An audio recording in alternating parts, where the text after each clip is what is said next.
When the Prophet Muhammad, peace be upon him, sent letters to rulers and kings throughout the world inviting them to Islam, one of these letters reached Heraclius, the Roman emperor at that time.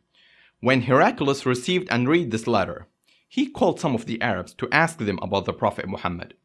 One of these Arabs happened to be Abu Sufyan, the leader of Mecca at that time, and he used to be one of the enemies of Islam, even though he was a relative to the Prophet Muhammad.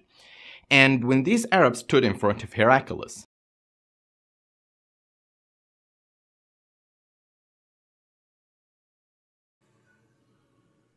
"Who's amongst you the closest relative to Muhammad, the man who claims to be a prophet?"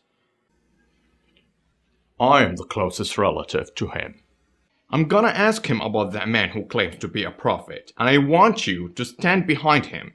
If he lies, I want you to contradict him." I know they would not contradict me, but if I'm not afraid that my companions would label me as a liar, I wouldn't speak the truth about Muhammad. "What is his family status amongst you?" "He belongs to a noble family amongst us." "Has anybody amongst you ever claimed to be a prophet before him?" "No." "Was anybody amongst his ancestors a king?" "No." "Do the nobles or the poor people who follow him?" "It is the poor people who follow him." "Are his followers increasing or decreasing?"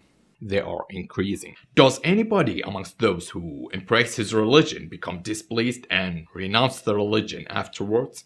"No." "Have you ever accused him of telling lies before his claim to be a prophet?" "No." "Does he betray?" "No. We are in truce with him, but we don't know what he will do in it." I couldn't find opportunity to say anything against Muhammad except this. "Have you ever had a war with him?" "Yes." "What was the outcome of the battles?" "Sometimes he was victorious, and sometimes we." "What does he order you to do?" "He tells us to worship Allah alone, and not to worship anything along with him, and to renounce all that our ancestor had said.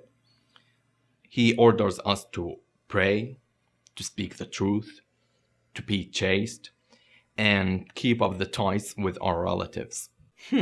Well, I asked you about his family, and you replied that he belonged to a noble family. In fact, all the prophets come from noble families amongst their respective peoples. I questioned you whether anybody else amongst you ever claimed such a thing. Your reply was in the negative. If the answer had been in the affirmative, I would have thought that this man was following the previous man's statement. Then I asked you whether any one of his ancestors a king. You said no. If you said yes, I would thought that this man was trying to take back his ancestral kingdom. I further asked you whether he was ever accused of telling lies before he said what he said. You said no. So I wondered how a person who never lies to people lies about God. Then I asked you whether the noble people or the poor who follow him. You replied that it was the poor people who follow him. So it is with all the prophets. They have been always followed by this type of people. Then I asked you whether his followers increasing or decreasing. You replied that they were increasing. In fact, this is the way of true faith till it is complete in all respects. I further asked you whether there was anybody who after embracing his religion became displeased and discarded his religion. You said no. In fact, this is the sign of true faith when its delight enters the heart and mixes with it completely. I asked you whether he had ever betrayed. You said no, and so the prophets never betrayed. I asked you what he ordered you to do. You told me he ordered you to worship Allah alone and not to worship anything along with him.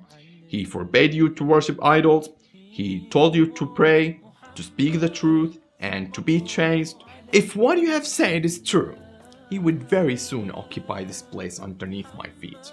And I knew from scriptures that he was going to appear, but I didn't know that he would be from you." Heraclius was about to become a Muslim. He knew the truth, but he didn't follow it out of fear of losing his high position as an emperor. But his position won't benefit him in front of God. So, if you knew the truth, follow it, no matter where it is.